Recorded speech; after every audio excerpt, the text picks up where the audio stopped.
एक आदमी एक घर की बेल बजाता है। एक औरत दरवाजा खोलती है। मैं आपके हस्बैंड मिस्टर शुक्ला का बीमा एजेंट हूं। उनका एक प्लान पूरा हो गया है, उसी का चेक देने आया हूं। प्लीज अंदर आइए। आदमी अंदर आकर सोफे पर बैठ जाता है। क्या थोड़ा पानी मिल जाएगा? हाँ, मैं अभी लाती हूँ। औरत पानी लेने अंदर जाती है। कुछ देर बाद वो पानी लेकर बाहर आती है तो सोफे पर एक भयानक भूत बैठा होता है, जिसका सिर कंकाल का होता है और बाकी शरीर इंसानों जैसा होता है। भूत गला घोटकर औरत की हत्या कर देता है। रात में मिस्टर शुक्ला घर पर लौटते हैं तो अपनी पत्नी की लाश देखकर चौंक जाते हैं। मिस्टर शुक्ला की पत्नी को किसने मारा? आइए सुनते हैं कहानी भूतिया बीमा एजेंट। विकास अपनी पत्नी मेघना और बेटी सुरभि के साथ जयपुर में रहता था। मेरे मोजे कहाँ हैं? कहीं नहीं दिख रहे। ऑफिस के लिए लेट हो रहा हूं। ये रहे, सामने रखे हैं, फिर भी नहीं दिख रहे।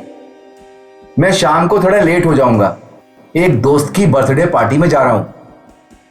विकास, तुम अपना जीवन बीमा तो करा लेते। हमारी लड़की भी अब बड़ी हो गई है। अपने परिवार का कुछ तो ध्यान रखो।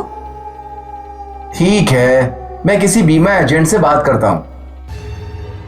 विकास अपने ऑफिस पहुंचता है। उसका दोस्त संजय विकास से आकर कहता है, हाय विकास, तुम्हें पता चला? कल मिस्टर शुक्ला की पत्नी को किसी ने गला घोट कर मार दिया। क्या? किसने मारा? पुलिस जांच कर रही है, लेकिन अभी तक कुछ पता नहीं लगा है। अच्छा, क्या तुम किसी बीमा एजेंट को जानते हो? मुझे अपना बीमा करवाना है। हाँ, मैं जानता हूं। संजय विकास को अपने बीमा एजेंट का नंबर दे देता है। विकास बीमा एजेंट को फोन करता है। संजय ने मुझे आपका नंबर दिया था, मुझे अपना बीमा कराना है। आज रात में 11 बजे फ्लाईओवर वाली पुलिया के पास वाले रेस्टोरेंट में मिलो। क्या हम दिन में नहीं मिल सकते? नहीं, मेरे पास टाइम नहीं है। विकास बर्थडे पार्टी के बाद फ्लाईओवर वाली पुलिया के पास पहुंचता है। पुलिया पर एक आदमी सूट पहने और हाथ में बैग लिए खड़ा था, जिसका सिर कंकाल का था और बाकी सब इंसानों जैसा। विकास उसे देखकर डर जाता है। कंकाल चाकू भोंककर विकास की हत्या कर देता है। अगले दिन पुलिस विकास की लाश लेकर उसके घर पहुंचती है। मेरे पति को किसने मार डाला? उन्होंने किसी का क्या बिगाड़ा था? पुलिस केस की जांच करते हुए संजय से पूछताछ करती है। कल आपके मिस्टर विकास से बात हुई थी? हाँ, हुई थी। मैंने उन्हें बीमा एजेंट का नंबर दिया और वे अपनी सीट पर चले गए। पुलिस वाले संजय के बीमा एजेंट के पास पहुंचते हैं। मेरे पास किसी विकास का फोन नहीं आया था। आप मेरा फोन चेक कर सकते हैं। आप चाहें तो इसकी जांच भी करा सकते हैं। पुलिस टेलीकॉम कंपनी से संजय के बीमा एजेंट की फोन कॉल्स की डिटेल मांगती है और पाती है कि विकास ने संजय के बीमा एजेंट को फोन किया तो था, लेकिन कॉल कहीं और ट्रांसफर हो गई थी। लगता है विकास का मोबाइल हैक कर लिया गया था। अगर विकास संजय के बीमा एजेंट से नहीं मिला तो किससे मिला था? पुलिस साइबर क्राइम डिपार्टमेंट में जाती है। विकास ने जिस आदमी से बात की थी, हम उसका मोबाइल ट्रेस कर सकते हैं। पुलिस मोबाइल ट्रेस करते हुए जंगल के अंदर एक छोटे मोटे मकान के पास पहुंच जाती है। पुलिस वाले दरवाजा तोड़कर अंदर घुसते हैं। चारों तरफ कंकाल ही कंकाल दिखाई देते हैं। उनका चेहरा कंकाल का होता है और बाकी शरीर प्लास्टिक की बॉडी का होता है। पुलिस वाला एक कंकाल के कपड़े उतार कर देखता है। ये तो सब रोबोट्स हैं। दोनों कमरे के अंदर जाते हैं। कमरे में ढेर सारे कंप्यूटर्स रखे होते हैं। और एक आदमी चारपाई पर सो रहा होता है। ये रहा कातिल। पुलिस उस आदमी को उठाकर पुलिस स्टेशन ले आती है और पूछताछ करती है। हम जानते हैं कि सारे मर्डर तुमने ही अपनी रोबोट से कराए हैं। क्यों करते हो ऐसा? मुझे लोगों को मारने में मजा आता है। तुम अपने रोबोट्स को बीमा एजेंट वाला बनाकर ही क्यों बेचते हो? बीमा कराने वाले लोग खुद को और अपने परिवार को सुरक्षित करना चाहते हैं, लेकिन उन्हें नहीं पता कि जीवन हमेशा असुरक्षित है। असुरक्षा का एहसास दिलाने के लिए ही मैं उन्हें मारता हूं। सर, ये आदमी एक साइकिक है, मतलब ये एक मानसिक रोगी है जो अपने रोबोट से बीमा कराने वाले लोगों को मारता है। पुलिस वाले उस आदमी को पागल खाने में भर्ती कर देते हैं। बेवकूफो, तुम हो पागल, मैं नहीं। जीवन हमेशा असुरक्षित है। दिल्ली की एक आम सोसाइटी में रहता था व्यास परिवार, जिसमें थी मम्मी अनीता और उनकी बेटी प्रिया। अरे प्रिया, तुम अपना टिफिन भूल गई। मम्मी रहने दो, अब मुझे लेट हो रहा है। मेरे फ्रेंड्स मेरा वेट कर रहे हैं, मैं कैंटीन में कुछ खा लूंगी। ओहो, ये आजकल के बच्चे भी ना। तभी उनकी पड़ोसी बाहर आई। बिल्कुल सही मिसेस व्यास, मेरा बेटा भी बिल्कुल ऐसा ही है। देखिए ना, सुबह से उसके लिए टिफिन तैयार कर रही थी और वो टिफिन छोड़कर चली गई। मैं समझती हूँ आप पर क्या बीत रही है। आजकल के बच्चे होते ही ऐसे हैं। अनीता और सुशीला रोज अपने अपने घरों से बातें किया करती थी।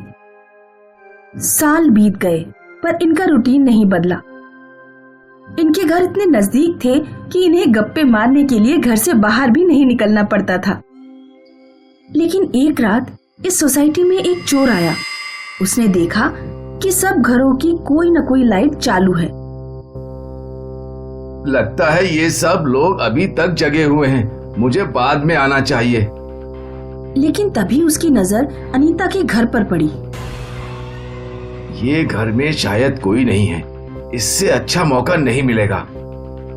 चोर पाइप के सहारे ऊपर चढ़ने लगा। ऊपर चढ़कर उसने एक तार की मदद से खिड़की की कुंडी खोल दी। लेकिन जैसे ही वो अंदर गया तो उसकी आंखें फटी की फटी रह गईं। उसके सामने अनीता और प्रिया की लाश थी। चोर पसीना पसीना हो गया। उसे समझ नहीं आ रहा था कि वो क्या करे। चोर वापस पाइप के रास्ते उतरा और भागने लगा। वो सीधा पुलिस स्टेशन गया और वहां के इंस्पेक्टर को सब कुछ बता दिया। हो सकता है चोरी करते वक्त तुमने ही उन दोनों का खून किया हो और अब बचने के लिए हमारे पास आए हो। नहीं सर, ऐसा कुछ नहीं है। वो लाशें देखकर मैं डर गया और सीधा यहाँ आ गया। मैं चोर हूँ सर, हत्यारा नहीं। इसको गिरफ्तार कर लो हवलदार। चोर को जेल में बंद करके इंस्पेक्टर और हवलदार अनीता के घर के लिए निकले। इंस्पेक्टर ने अपना पंचनामा शुरू कर दिया। अगले दिन इंस्पेक्टर फॉरेंसिक एक्सपर्ट से मिलने गए। सर, इन दोनों की मौत को 3 महीने हो गए हैं। व्हाट? ये लोग 3 महीने से मरी हुई हैं और लाश से कोई बदबू भी नहीं आ रही? यही तो मुझे भी समझ में नहीं आ रहा है सर। अब तक तो लाश का डीकंपोज होना स्टार्ट हो जाना चाहिए था। और मरने की वजह? चाकू से। प्रिया को किसी और ने चाकू मारा है और अनीता ने अपने आप को। ऐसा भी तो हो सकता है कि अनीता ने प्रिया को मारने के बाद खुद को मार लिया। हाँ, इसके चांसेस बहुत ज्यादा हैं। ठीक है सर। यहाँ से निकलकर इंस्पेक्टर सुशीला के घर पहुंचे। सर, उन दोनों को किसने मारा? यही तो पता करना है। खैर ये बताइए, 3 महीने से आपका बगल वाला घर बंद है, तो आप लोगों को शक नहीं हुआ? नहीं सर, कल तक तो सब ठीक था। सब ठीक था? अभी कल ही तो मेरी बात मिसेस व्यास से हुई थी। व्हाट? ये कैसे पॉसिबल है? उन दोनों को मरे हुए 3 महीने हो गए। क्या? नहीं सर, आप चाहो तो किसी से पूछ लीजिए, वो दोनों कल तक जिंदा थी। कल मैंने प्रिया को भी देखा था। ये सुनकर इंस्पेक्टर के होश उड़ गए। उसे समझ नहीं आ रहा था कि ये कैसे हो सकता है। इंस्पेक्टर ने और लोगों से पूछा तो सबका यही कहना था कि वो माँ बेटी कल तक जिंदा थी। कुछ दिन बाद इंस्पेक्टर पुलिस स्टेशन में थे, तभी सुशीला वहां आई। सर, कुछ तो गड़बड़ है। क्यों, क्या हुआ? आज भी उस घर की लाइट्स ऑन रहती हैं, रोज अगरबत्ती की खुशबू आती है। ऐसा लगता है कि कोई वहां है, पर पता नहीं कौन। लेकिन हमने तो वो घर सील किया था। सर, आप खुद ही इन्वेस्टिगेट कर लीजिए। ठीक है, आज रात मैं खुद वहां आऊंगा। सुशीला वहां से चली गई और इंस्पेक्टर असमंजस में फंस गया। उस रात इंस्पेक्टर और हवलदार अपनी जीप घर से कुछ दूरी पर लगाकर बैठे थे। सर, अब तक तो सब ठीक ही लग रहा है, और वैसे भी हमने घर सील किया है, कोई कैसे घर में जा सकता है? ये केस बहुत अजीब है। मर के 3 महीने हो गए और लोगों का कहना है कि वो लोग जिंदा थे। कुछ तो गड़बड़ है संजय, हमें पता लगाना ही पड़ेगा।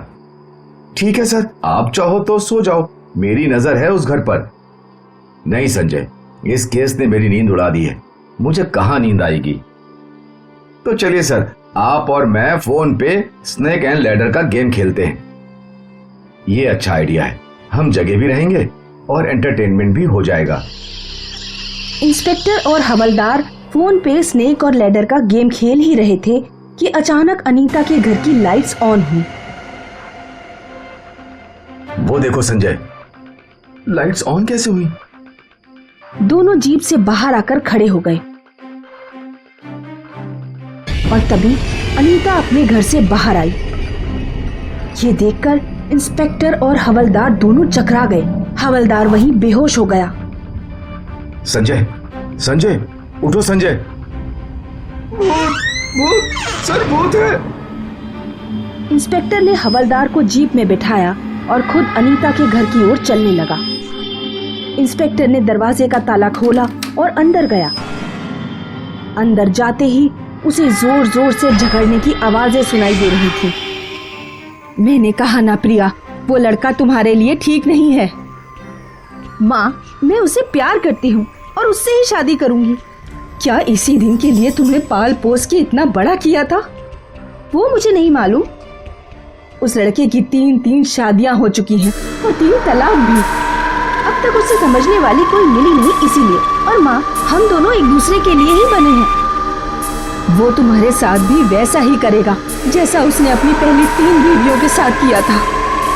माँ, तुम उसे नहीं जानती और वैसे भी मैं उसके बच्चे की माँ बनने वाली हूँ। हे भगवान, ये तुमने क्या कर दिया? अब मैं दुनिया को क्या मुंह दिखाऊंगी? ये समाज मुझे बोलेगा बिन बाप की लड़की को मैं अच्छे संस्कार नहीं दे पाई। माँ, आपको अब भी समाज की पड़ी है, मेरी नहीं। मुझे तुम्हारी पड़ी है और तुम्हें इस समाज में ही रहना है। इसीलिए हम कल ही अबॉर्शन करवाएंगे। मैं अबॉर्शन नहीं करवाऊंगी, तुझे कराना पड़ेगा। नहीं करवाऊंगी प्रिया, तुझे करना पड़ेगा, वरना क्या आप मुझे मार देंगी? हाँ।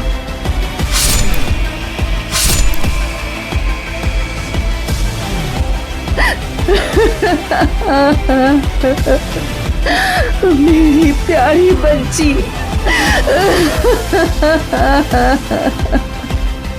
फिर अनीता ने खुद को भी चाकू मार लिया। ये सब इंस्पेक्टर ने अपनी आंखों से देखा और फिर इंस्पेक्टर बेहोश हो गया। अगली सुबह जब इंस्पेक्टर को होश आया तब उसे समझ नहीं आ रहा था कि उसके साथ क्या हुआ। उसे मर्डर कैसे और क्यों हुआ वो तो पता चल गया था, लेकिन वो फाइल में क्या लिखता कि अनीता और प्रिया के भूत ने उसे ये बताया। अब भी इस घर में अक्सर अनीता और प्रिया झगड़ती हैं। पड़ोसी डर के मारे रात में अपने घरों से बाहर नहीं निकलते और ये घर दिल्ली की हॉन्टेड जगहों में गिना जाता है।